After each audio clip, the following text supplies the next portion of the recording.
परवाच्या दिवशी नाशिक या ठिकाणी बुद्धलेणी या ठिकाणी आमचा जो लॉंग मार्च 22 दिवसापासून चालत होता तो लॉंग मार्च थांबला।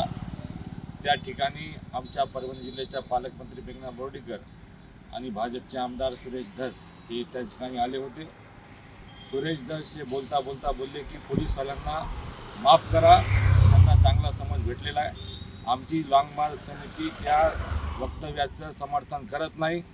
आम्ही हे आंदोलनच उभारले या पोलीसवाल्यांच्या विरोधात।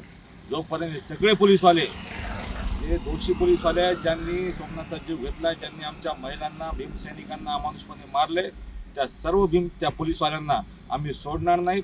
ते सर्व्हिसमधून रिमूव्ह झाल्याशिवाय आणि त्यांच्यावर गुन्हा दाखल झाल्याशिवाय आमचा लॉंग मार्च शांत बसणार नाही।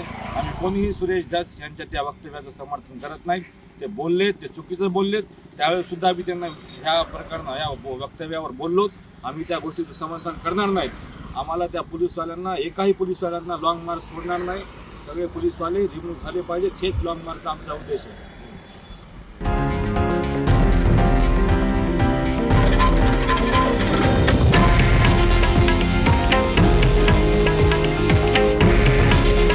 हे आहे देशातील नंबर 1 न्यूज नेटवर्क आणि आपण पाहत आहात TV9 मराठी। काळजी तुमची, हित महाराष्ट्राचं।